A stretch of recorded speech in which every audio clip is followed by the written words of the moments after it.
इंसान की ख्वाहिशात कभी ख़त्म नहीं होती। उसकी एक चाहत पूरी होती है तो दूसरी ख्वाहिश शुरू हो जाती है।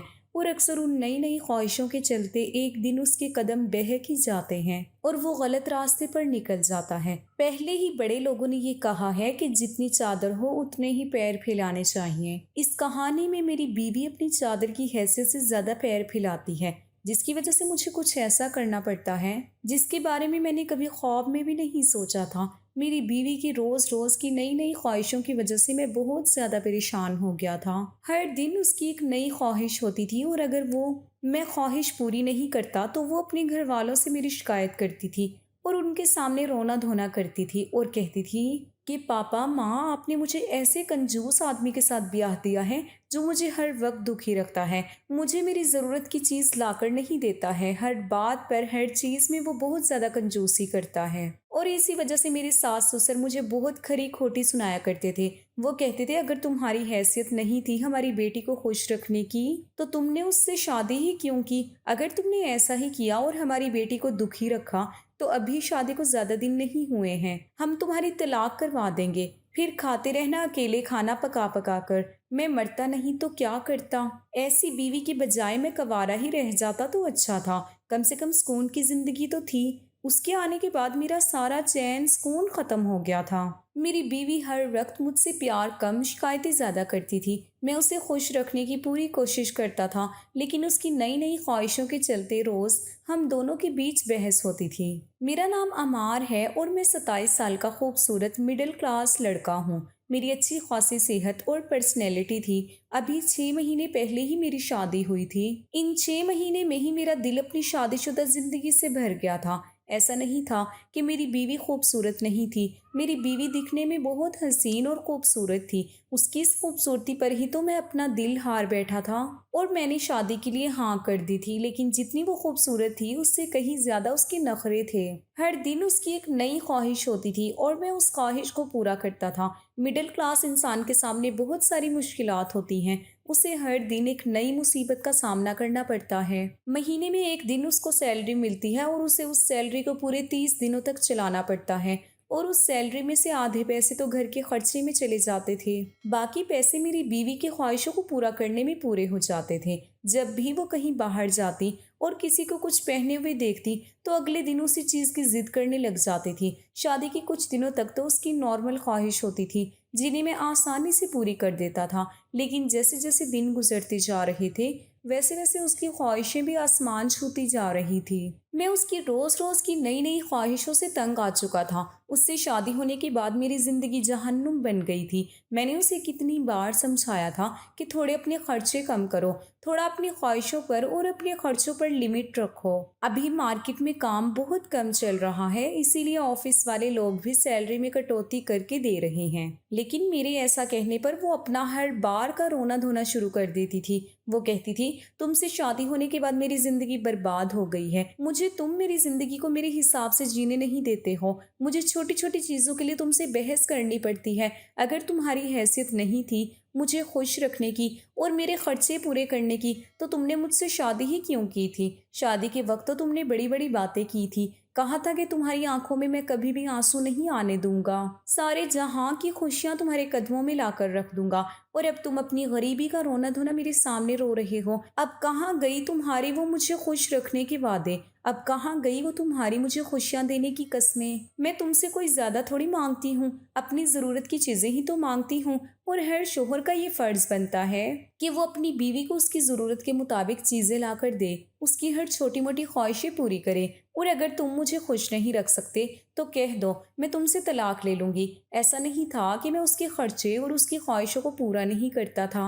जो भी उसके जायज खर्चे थे और जो उसकी जायज ख्वाहिशें थी उनसे उन सबको मैं दिल से पूरा करता था और उसे खुश रखने की कोशिश करता था। बस उसके फजूल खर्चे मेरी बर्दाश्त से बाहर थे।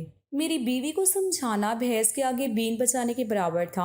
आज मैं ऑफिस से थोड़ा जल्दी घर पर आ गया था। घर पर जैसे ही मैं पहुंचा तो मेरे बेडरूम में से 2-3 लोगों के बात करने की आवाज़ आ रही थी। जैसे ही मैं बेडरूम में जाने लगा तो मुझे अंदर से मेरी बुराई सुनाई देने लगी। दरअसल अंदर मेरी बीवी और उसके माँ बाप आए हुए थे। मेरी बीवी अपने मामा पापा के सामने हंस हंस कर मेरा मजाक उड़ा रही थी, मुझे कंजूस कह रही थी। मुझसे मेरा मजाक बर्दाश्त नहीं हुआ और मैं कमरे के अंदर चला गया। कमरे के अंदर जाने के बाद वो सब मुझे अचानक देखकर चुप हो गए। मैं अपनी सास ससुर के हाल चाल पूछने लगा और फिर अपनी बीवी सिद्रा से पूछने लगा कि आज तुम्हारे मामा पापा आए हुए हैं तो खाने में क्या बनाओगी। तब मेरी बीवी बोली, मैं तो सोच रही थी आज आप बाहर से कुछ स्पेशल ऑर्डर कर दें। कौन सा मामा पापा रोज आते हैं, बस मेरी बीवी को तो बहाना चाहिए मेरी जेब से पैसे खर्च करवाने का। मैंने अपनी बीवी सिद्रा को साइड में बुलाया और फिर सिद्रा से कहा कि यार महीने का एंड चल रहा है, इस महीने में तुमने वैसे भी खूब सारी शॉपिंग भी कर ली। पूरे महीने का खर्चा करने के बाद अब मेरे पास पैसे नहीं बचे हैं। प्लीज आज घर पर ही खाना बना लो। वैसे भी तुम ज्यादातर बाहर से ही खाना ऑर्डर करती रहती हो। एटलीस्ट आज मामा पापा आए हैं तो कुछ घर पर अच्छा सा खाना बना लो। और तुम्हें पता है ना, मार्केट में मंदा चल रहा है, इसी वजह से ऑफिस वाले भी मेरी सैलरी में कटौती करने लग गए हैं। और ऊपर से तुम इतने फजूल खर्चे करती हो जिसके चलते हुए मेरी जेब हमेशा खाली रहती है। मेरा इतना कहते ही मेरी बीवी ने जोर जोर से धाड़े मार मार कर रोना शुरू कर दिया और चीख चीख कर कहने लगी, इस आदमी से शादी करके मेरी जिंदगी बर्बाद हो गई है। इसके जैसा कंजूस आदमी मैंने कभी जिंदगी में नहीं देखा है। ये हर वक्त मुझे अपने गुलाम बनाकर रखना चाहता है। इसकी चीखों पुकार सुनकर मेरे सास ससुर नीचे हॉल में आ गए और फिर सिद्रा ने अपना रोना धोना अपने मामा पापा के सामने शुरू कर दिया और मेरी शिकायत पर शिकायत करने लग गई। सिद्रा अपने पापा से कहती है, पापा इस आदमी के साथ मेरी शादी करके आपने बहुत बड़ी गलती कर दी। ये इंसान मुझे कभी खुश रखता ही नहीं है, हमेशा मुझे अपने गुलाम बनाकर रखता है। मुझसे ये छोटी छोटी बातों पे झगड़ा करता रहता है। ये इंसान कभी भी मुझे कुछ भी लाकर नहीं देता है। मैं अपनी ज़रूरी चीज़ों के लिए हमेशा तरसती रहती हूँ। ये इंसान बस मुझे घर की नौकरानी बनाकर रखता है। इसके हिसाब से मैं सारे दिन किचन में पड़ी रहूं और इसकी खिदमत करती रहूं। देखो ना पापा, ये मुझे कहीं बाहर भी नहीं लेकर जाता है, हमेशा घर में ही कैद करके रखता है। और जब भी मैं इनसे बाहर घूमने को कहती हूँ तो ये कहता है इस बार थोड़ी जेब तंग है, अगले महीने में पक्का चलेंगे। और आपके आने पर मैंने इससे इतना ही तो कहा था कि आज मामा पापा आए हैं तो बाहर से कुछ मंगा लेते हैं। कौन सा आप रोज रोज आते हैं। बस इतनी सी बात पर मुझे ये खरी खोटी सुनाने लग गया है। ये इंसान हर बात पर हमेशा कंजूसी करता है। इससे शादी करके आप लोगों ने मेरी जिंदगी बर्बाद कर दी है। तब मेरे ससुर ने मुझे डांटते हुए कहा कि अमार, जब तुम सिद्रा का हाथ मांगने आए थे तब तो तुम बड़ी बड़ी बातें कर रहे थे कि मैं सिद्रा को ऐसे रखूंगा, मैं इसकी आंखों में कभी आंसू नहीं आने दूंगा, मैं इसे हमेशा रानी बनाकर रखूंगा, इसे हमेशा खुश रखूंगा। क्या तुम्हें आज सिद्रा खुश दिख रही है?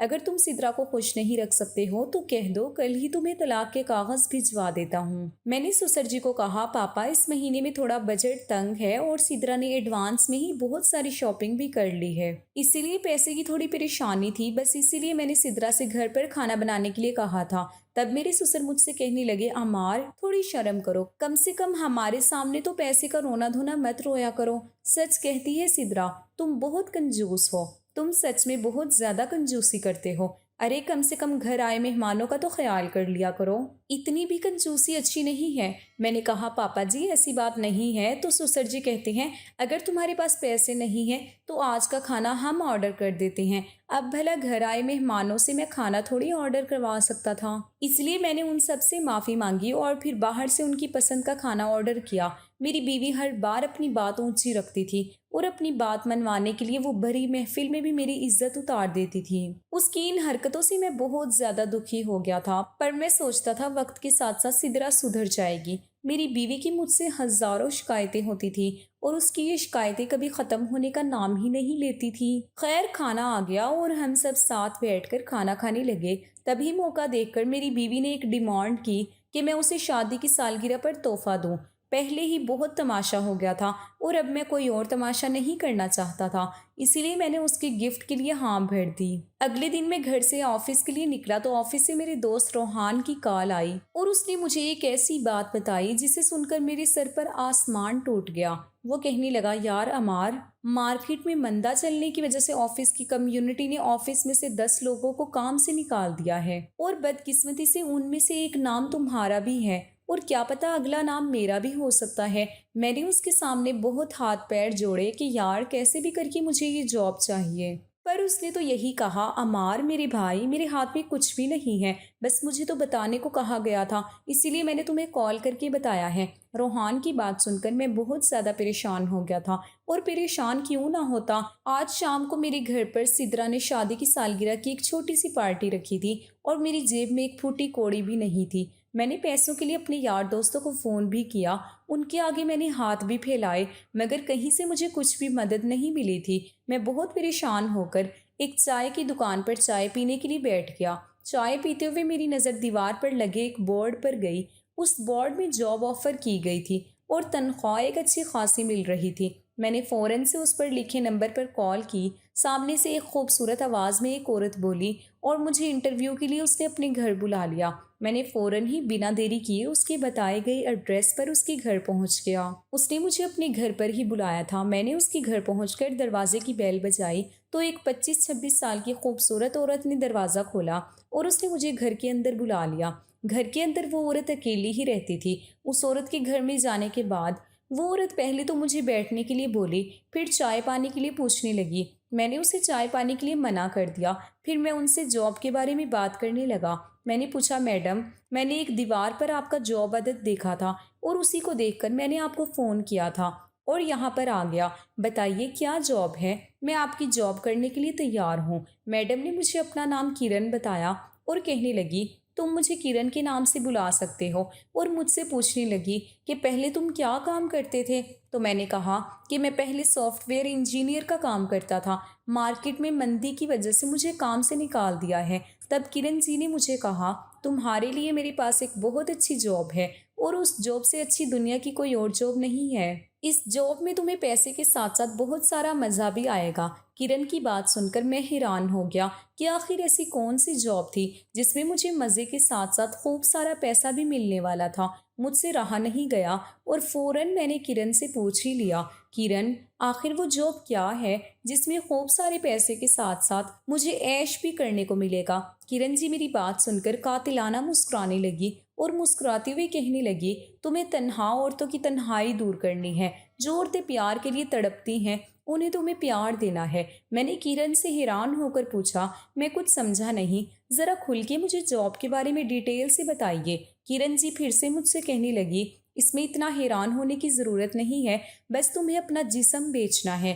कहने का मतलब है कि जिन औरतों को उनके शोहर खुश नहीं रख पाते हैं, तुम्हें उन औरतों को खुश करना है। जो औरतें अपने शोहर के प्यार के लिए तड़पती हैं, तुम्हें उनको प्यार करना है। तुम्हें उन औरतों के साथ जिस्मानी ताल्लुक बनाने हैं। उनके बदले में तुम्हें 40,000 महीने की सैलरी दूंगी। किरण की बात सुनकर मेरे पैरों तले से जमीन खिसक गई। भला ये कैसी जॉब थी? मैंने ऐसी जॉब के बारे में कभी ख्वाब में भी नहीं सोचा था। मेरा ज़मीर मुझे इस काम को करने की इजाज़त नहीं दे रहा था। मैंने किरण को बोल दिया कि मैं ऐसा काम कभी नहीं करूँगा। तो किरण मुझसे कहने लगी, सोच लो, मैं सिर्फ एक बार ही मौका देती हूँ। इस काम से तुम्हें बहुत सारे पैसे मिलेंगे, साथ ही रोज़ रोज़ तुम्हें अलग अलग औरतों के साथ खूब सारी अयाशी भी करने को मिलेगी। हर दिन तुम्हें एक नई औरत के साथ हम बिस्तर होने का मौका भी मिलेगा और तुम मुझे पसंद भी आ गए हो, इसलिए मैं तुम्हें 30,000 एडवांस भी देने के लिए तैयार हूँ। सोच लो, फिर आगे तुम्हारी मर्जी। किरण की बात सुनकर मैं सोचने लगा, मुझे इस वक्त एक जॉब की बहुत ज़्यादा ज़रूरत थी। आज शाम को सिद्रा ने घर पर एक शादी की सालगिरह की छोटी सी पार्टी भी रखी थी और मेरी जेब में एक फूटी कौड़ी भी नहीं थी। अगर मैं खाली हाथ घर पर जाता तो फिर से सिद्रा मेरा सबके सामने तमाशा बना देती। इसीलिए मैंने उस जॉब को करना ही अच्छा समझा। मैंने किरण को इस जॉब के लिए हाँ कर दी और साथ में मैंने किरण से 2 शर्त भी रखी थी। मेरी पहली शर्त, मैंने किरण से ये कहा कि मैं आपकी ये जॉब करने के लिए तैयार हूँ, पर मेरी पहली शर्त ये है कि आप मेरी पहचान आयान रखोगी, अमार नहीं। किरण ने मेरी पहली शर्त मान ली। फिर मैंने किरण से अपनी दूसरी शर्त के बारे में कहा। मेरी दूसरी शर्त ये है कि मैं एक दिन का सिर्फ एक ही क्लाइंट देखूंगा। किरण ने मेरी दोनों शर्त हंसकर कबूल कर ली और फिर मुझसे कहने लगी कि इस जॉब को करने से पहले तुम्हें मेरा एक छोटा सा टेस्ट पास करना होगा।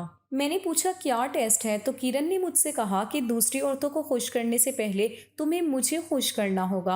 अगर तुम मुझे खुश कर पाते हो तो तुम मुझसे सही से ताल्लुक बनाने में कामयाब हो जाते हो, तो ही मैं तुम्हें ये जॉब दूंगी और तभी मैं तुम्हें 30,000 एडवांस दूंगी। किरण वैसे तो दिखने में बहुत खूबसूरत पतली थी, गोरे जिस्म की मालिक थी, मीडियम साइज का उनका फिगर था और फिर मुझे भी अपनी मर्दानगी पर पूरा भरोसा था।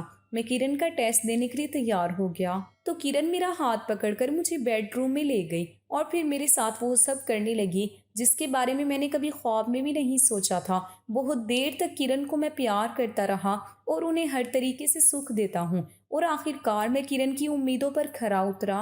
किरण मुझसे खुश होकर कहने लगी कि तुम तो बहुत जोशील मर्द हो। आखिरकार मुझे तुम जैसे ही ताकतवर जोशील मर्द की तलाश थी। ये लो 30,000 और ये फ़ोन भी। आज के बाद मैं तुम्हें इसी फ़ोन पर कांटेक्ट करूंगी। मैंने किरण से एडवांस पैसे ले लिए और वहां से मैं खुशी खुशी अपने घर पर आ गया और यहाँ से मेरी ज़िंदगी के हसीन पल की शुरुआत हुई।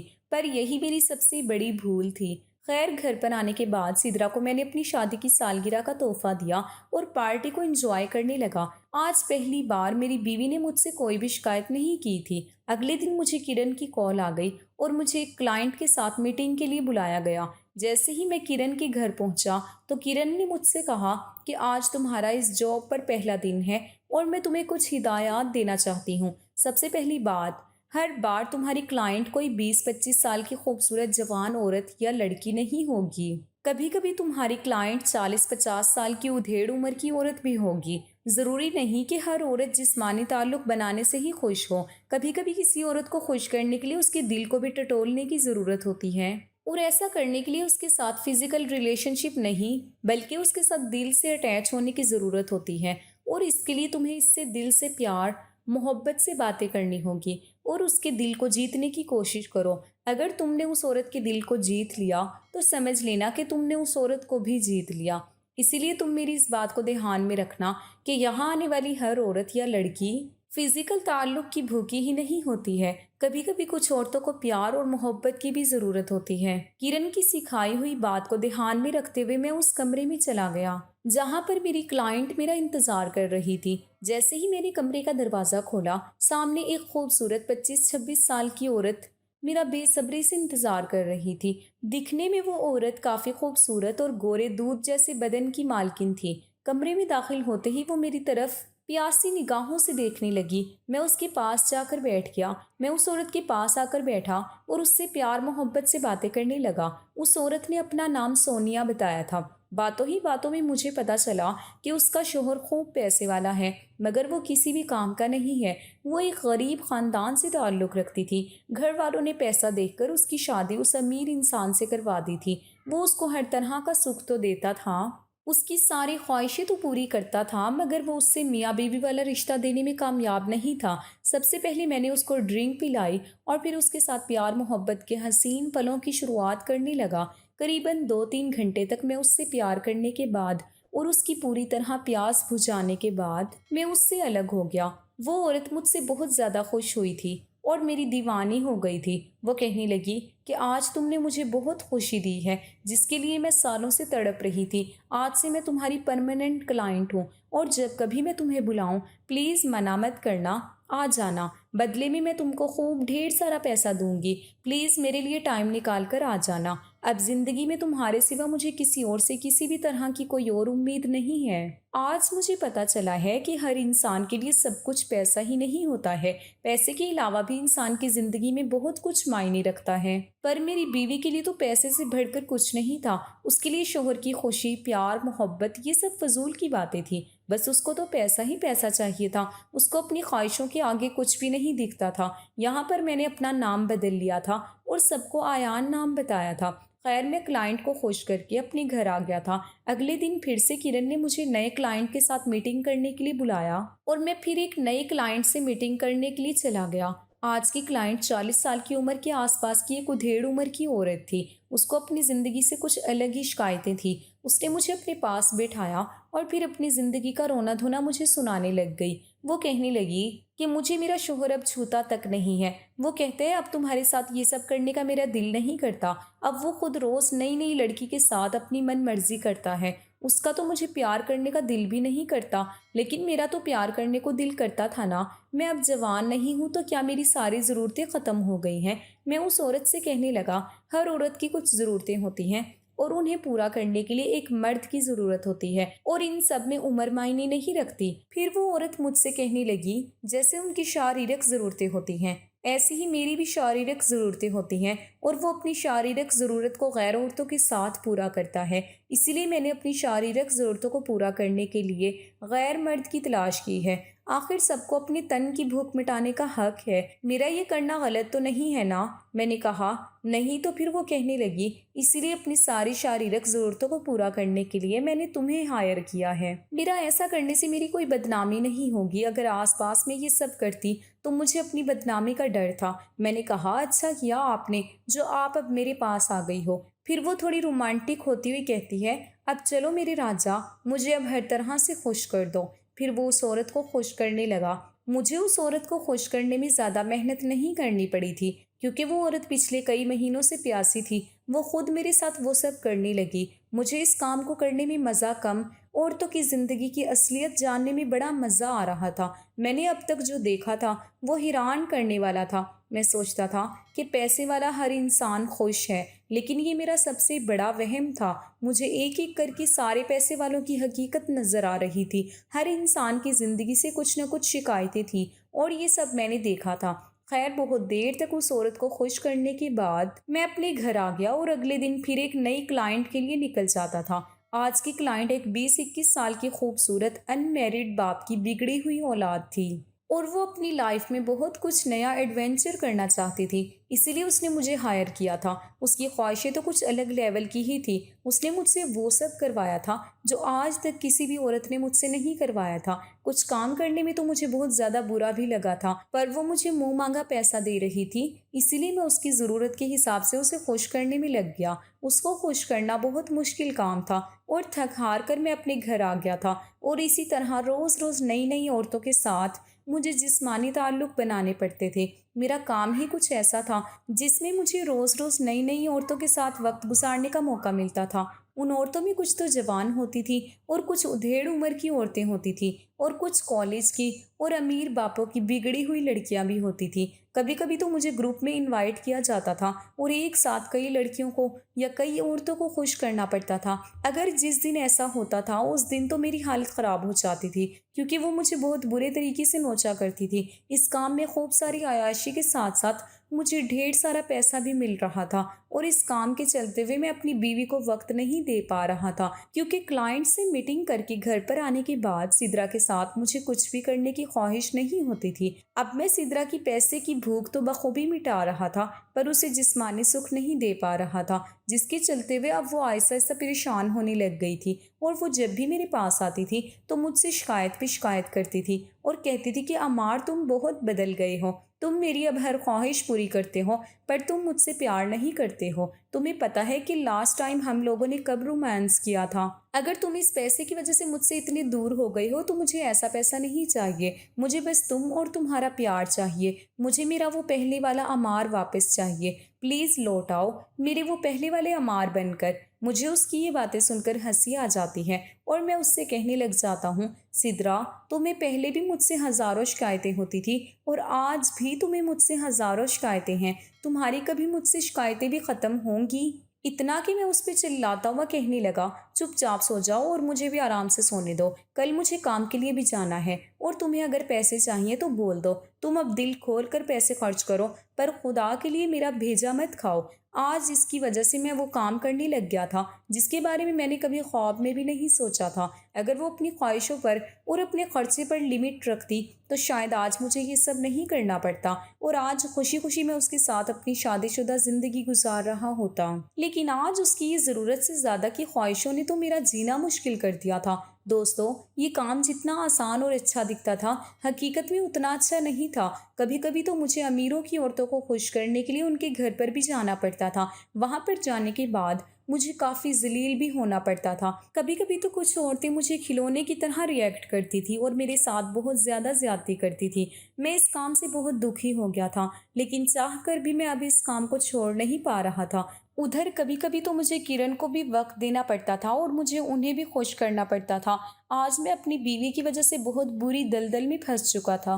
खैर, मेरी ज़िंदगी में जो कुछ हो रहा था उसे मैं अल्लाह की मर्जी समझकर होने दे रहा था। मैं घर पर अपनी बेडरूम में आराम कर रहा था। तभी बाहर से मेरी बीवी सिद्रा मुझे आवाज़ देने लगी और कहने लगी, देखो ना अमार, तुमसे मिलने के लिए कौन आया है। जैसे ही मैंने बाहर जाकर देखा तो उस इंसान की सूरत देखकर मेरे पैरों तले से ज़मीन खिसक गई थी, क्योंकि वो औरत और कोई नहीं थी बल्कि मेरी वो पहली क्लाइंट थी जिसका शोहर किसी भी काम का नहीं था और जिसने अपना नाम सोनिया बताया था। सिद्रा ने मुझे सोनिया का तारुफ करते हुए बताया कि ये मेरी कॉलेज की बेस्ट फ्रेंड है और आज हमारी शादी के बाद वो पहली बार हमसे मिलने के लिए हमारे घर पर आई है। मैंने कहा, तुम अपनी दोस्त से बातें करो और दोस्त को कुछ चाय नाश्ता पानी करवाओ, मुझे नींद आ रही है, मैं थोड़ी देर सोना चाहता हूँ। इतना कहकर मैं अपनी बेडरूम में आ गया था और फिर मैं सोनिया के बारे में सोचने लग गया। काफ़ी वक्त से मैंने सोनिया से कोई मुलाकात नहीं की थी, शायद जिसकी वजह से वो आज मेरे घर तक आ पहुंची थी। मुझे सोनिया से डर लगने लग गया था, कहीं अगर ये सिद्रा को सब कुछ बता देगी तो फिर सिद्रा तो मेरी बदनामी ही कर देगी। वो अपने घर वालों को कहेगी और फिर उसके घर वाले तो पूरी कायनात में डंडोरा पीट देंगे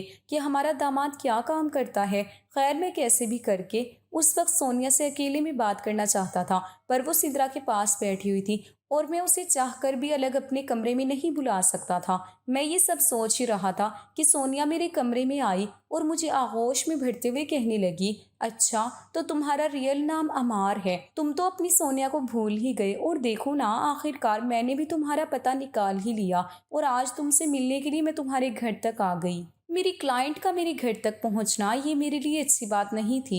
इससे कभी भी मेरी हंसती खेलती जिंदगी बर्बाद हो सकती थी और दुनिया में मेरा तमाशा बन सकता था। मैंने सोनिया से कहा, सोनिया तुम मेरी क्लाइंट हो और इससे ज़्यादा तुम मेरे लिए कुछ भी नहीं हो। तो सोनिया कहने लगी कि पहली मुलाकात में ही मैं तुम पर अपना दिल हार बैठी थी। काफ़ी दिन से मैं तुमसे मुलाकात करने की सोच रही थी, पर किरण बोल रही थी कि तुम अभी बिजी हो, तुमको अभी टाइम नहीं है, इसीलिए मैं तुम्हारे घर तक आ पहुंची। मुझे अपनी आगोश में भर लो और मुझे खूब सारा प्यार दो, मैं तुम्हारे लिए तड़प रही हूँ। मैंने कहा, सोनिया ये मेरा घर है और बाहर मेरी बीवी है, अगर उसको ये सब पता चल जाएगा तो मेरी ज़िंदगी बर्बाद हो जाएगी। खुदा के लिए तुम अभी यहाँ से जाओ और मैं तुमसे कल मिलकर बात करता हूँ। मेरे इतना कहते ही सोनिया वहाँ से चली गई थी। अगले दिन मैं सोनिया से मुलाकात करने के लिए चला गया। सोनिया से मुलाकात करके मैंने सोनिया को समझाया कि सोनिया, मैं तुम्हारे साथ रोज़ रोज़ ये सब नहीं कर सकता हूँ। मैं एक सर्विस देता हूँ और उसका चार्ज किरण जी लेती हैं। तुम्हारे अलावा मेरे पास और भी बहुत सारी क्लाइंट हैं,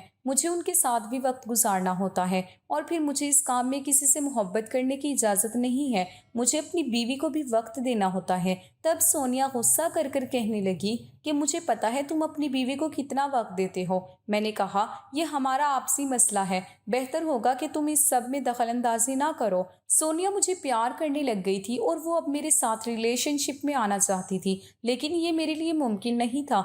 मैंने सोनिया को साफ मना कर दिया था कि सोनिया, मैं तुम्हारे साथ किसी भी तरह का कोई रिलेशनशिप नहीं रख सकता। तो सोनिया गुस्सा होते हुए कहने लगी, अगर तुमने मेरी बात नहीं मानी तो मैं तुम्हारी ज़िंदगी बर्बाद कर दूंगी। मैंने कहा, तुम्हें जो करना है वो तुम शौक से कर सकती हो, मैं तुमसे नहीं डरता हूँ। मैंने यही सोचा था कि भला ये औरत मेरा क्या ही कर लेगी, पर यही सोचना मेरी सबसे बड़ी भूल थी। खैर, मैं सोनिया को इतना भूल कर अपने घर पर आ गया था और फिर अपने काम में बिजी हो गया था। आज मेरी मीटिंग 3 औरतों के साथ एक होटल में थी। मैं उस होटल में चला गया। वहाँ पर 3 औरतें थीं। उन्होंने मेरे साथ खूब ज्यादती की और मुझसे वो काम उन्होंने करवाया था जो काम करने से मेरा ज़मीर मुझे धुतकार रहा था। उन औरतों ने मुझे अपना पेशाब तक पिलाया था। उन औरतों ने मेरे पूरे बदन को नोच डाला था। खिलौने की तरह मुझसे उन्होंने खूब खेल खेला था। उन्होंने तो आज मेरा जूस निकाल कर रख दिया था और उन्होंने मुझे बहुत ज़्यादा परेशान कर दिया था। मुझे आज इस काम से बहुत ज़्यादा नफरत महसूस महसूस होने लगी थी। इस काम में कभी भी मेरी मर्जी नहीं चलती थी, सारी मर्जी बस क्लाइंट की ही चलती थी। खैर बड़ी मुश्किल से वो तीनों औरतें 5 घंटों में फारिग हुई थी और मैं पूरी तरह से टूट गया था। थक हार कर मैं अपने घर आ गया और किरण जी को मैंने मना कर दिया कि कल मैं कोई मीटिंग नहीं करूंगा। अगले दिन मुझे किरण की कॉल आ गई। मैंने कॉल उठाकर किरण को कहा, किरण जी, मैंने आपसे मना किया था ना कि आज मैं कोई काम नहीं करूंगा और किसी भी क्लाइंट को नहीं देखूंगा, लेकिन फिर भी आप मुझे बार बार कॉल किए जा रही हो। मैं इंसान हूँ, कोई मशीन नहीं हूँ कि दिन रात काम करता रहूं। किरण बोली, प्लीज़ कुछ देर के लिए आज आ जाओ, एक बहुत बड़ी रईस क्लाइंट है और वो तुम्हें मुंह मांगी रकम देने के लिए तैयार है। प्लीज़ मेरे लिए आ जाओ ना। किरण की रिक्वेस्ट के आगे मैं मजबूर हो गया था और मैं उस क्लाइंट से मिलने के लिए वहाँ किरण के पास चला गया। जाते ही किरण ने मुझे एक ड्रिंक ऑफर की और कहा, इससे तुम्हारे अंदर कुछ एनर्जी आएगी। मैंने वो ड्रिंक पी। ना जाने उस ड्रिंक में ऐसा क्या था कि उसे पीने के बाद मुझ में ना जाने कहाँ से बहुत ज़्यादा एनर्जी आ गई थी। और ड्रिंक पीने के बाद किरण ने कहा, उस कमरे में तुम्हारी क्लाइंट तुम्हारा इंतज़ार कर रही है। जैसे ही मैंने उस कमरे का दरवाज़ा खोला और सामने बैठे क्लाइंट को देखा, मेरे पूरे बदन पर पसीने आ गए। उस क्लाइंट को देखकर मेरा जिस्म कांपने लग गया था। उस क्लाइंट के चेहरे को देखकर मुझे चक्कर से आने लगे थे और दरवाज़ा बंद करके बाहर किरण के पास आ गया। किरण ने कहा, क्या हुआ, तुम वापस बाहर क्यों आ गए? इतनी देर में वो क्लाइंट मेरे सामने आ गई और मुझसे कहने लगी, अमार, तुम ये सब काम करते हो? मुझे शर्म आती है तुम्हें अपना शोहर कहते हुए। वो क्लाइंट कोई और नहीं थी बल्कि मेरी बीवी सिद्रा ही थी। मैंने सिद्रा से कहा, सिद्रा, आज मैं यहाँ पर जो कुछ भी कर रहा हूँ वो सब तुम्हारी ही वजह से कर रहा हूँ। ये सब तुम्हारी ही मेहरबानी है। तुम्हारी ख्वाहिशें कुछ इतनी थी कि मैं चाहकर भी उनको पूरा नहीं कर पा रहा था। तुमने कभी मुझे समझने की कोशिश ही नहीं की थी कि मैं तुमसे क्या कहना चाहता हूँ। मार्केट डाउन चलने की वजह से मुझे पैसों की मुश्किल हो रही थी और बहुत सारी मुसीबत का सामना करना पड़ रहा था, और फिर मैं तुम्हारी हर ज़रूरत की चीज़ तो तुम्हें ला कर दे रहा था ना, पर तुम्हारी बार बार की फजूल खर्ची मुझे बहुत ज़्यादा परेशान कर रही थी। और अगर कभी पैसे की तंगी की वजह से मैंने किसी ज़रूरत को पूरा नहीं किया तो तुमने हर बार मेरा मजाक बनाया था। कभी भी तुमने दिल से मेरी इज्जत नहीं की। हर बार तुमने मुझे गैरों के सामने नीचा दिखाया है।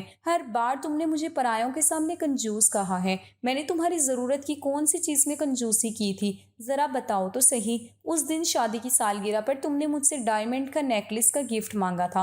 वो मेरी हैसियत से बाहर था क्योंकि वो कम से कम 1 से 1.5 लाख का था, और बदकिस्मती से उस दिन मुझे ऑफिस से भी निकाल दिया गया था। मेरे पास उस दिन जेब में एक फूटी कौड़ी भी नहीं थी। अगर मैं तुम्हें ये सारी बात बताता तो तुम मेरा साथ देने की बजाय तुम मेरा तमाशा ही बनाती। इसीलिए मैंने ये रास्ता अपनाया था। वो तो भला हो किरण का जिसने मुझे ये काम दिया और उस दिन एडवांस के तौर पर 30,000 भी दिए, जिसकी वजह से मैंने तुम्हारे लिए वो गिफ्ट खरीदा था।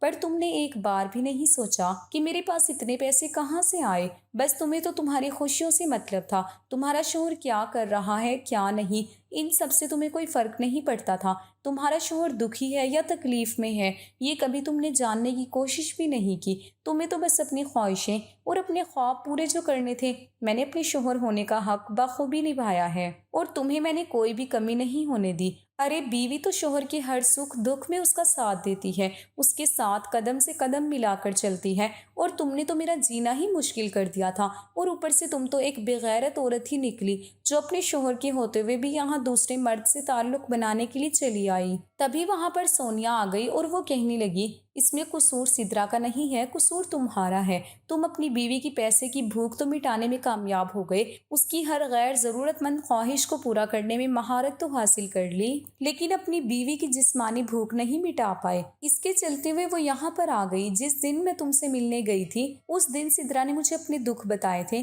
और फिर तुमने मेरा प्यार ठुकरा दिया, जिसकी वजह से मैंने तुमसे बदला लेने का सोचा, और फिर तुम्हारी गैर मौजूदगी में मैं सिद्रा से मिलने लग गई। सिद्रा मुझसे कहती थी, पहले तो तुम उससे बहुत प्यार करते थे लेकिन अब तुम उसे हाथ तक नहीं लगाते हो। सिद्रा तुम्हारे प्यार के लिए तरसती रहती थी और कहती थी कि मेरी ज़िंदगी इस इंसान से शादी करने के बाद बर्बाद हो गई है। तब मैंने सिद्रा को तुम्हारी हकीकत बताने का फैसला किया और इस तरीके से मैंने सिद्रा को तुम्हारे सामने लाकर खड़ा कर दिया। हम दोनों मियाँ बीवी एक दूसरे को कसूरवार करार दे रहे थे। तभी किरण कहने लगी, सिद्रा, अगर सच में तुम अपने शोहर की कदर करती तो आज तुम्हारा शोहर यहाँ नहीं होता, बल्कि तुम दोनों एक हंसी खुशी एक अच्छी लाइफ जी रहे होते। अगर तुम अपनी फजूल की ख्वाहिशों पर कंट्रोल करती तो आज तुम्हारा शोहर इस कीचड़ में नहीं फंसता। तुमने अपने हाथों से अपनी ज़िंदगी को बर्बाद किया है। मेरी बीवी ने मुझसे माफ़ी मांगी और मुझे वापस अपनी इस पहले वाली ज़िंदगी में लौटने के लिए रिक्वेस्ट की। किरण को भी मेरी बीवी पर तरस आ गया और उन्होंने मुझे इस काम से आज़ाद कर दिया। मैंने इस काम से बहुत सारे पैसे कमा लिए थे और आज एक अच्छी खासी ज़िंदगी जी रहा हूँ। किरण मेरी अच्छी दोस्त बन गई थी और किरण का मेरे अलावा इस दुनिया में और कोई नहीं था। उन्होंने मेरे बुरे वक्त में मेरा साथ दिया था और बुरे वक्त में साथ देने वालों को भूलना मेरी फितरत नहीं थी। दोस्तों, आपको इस कहानी से क्या सबक मिला है, कमेंट करके ज़रूर बताइए। मेरा तो मानना बस यही है कि बीवी को अपने शोहर को अहमियत देनी चाहिए, कभी भी उसका किसी दूसरे के सामने मजाक नहीं बनाना चाहिए। अगर शोहर के पास पैसों की कमी है तो बीवी को भी इस प्रॉब्लम से निकलने में अपने शोहर की मदद करनी चाहिए, ना कि उसे परेशान करना चाहिए। उम्मीद करती हूँ कि आपको ये कहानी पसंद आई होगी। कहानी पसंद आई है तो वीडियो को लाइक ज़रूर कीजिएगा और अगर अभी तक आप लोगों ने मेरे चैनल को सब्सक्राइब नहीं किया है तो फ़ौरन सब्सक्राइब कर लीजिए। शुक्रिया। अल्लाह हाफिज़।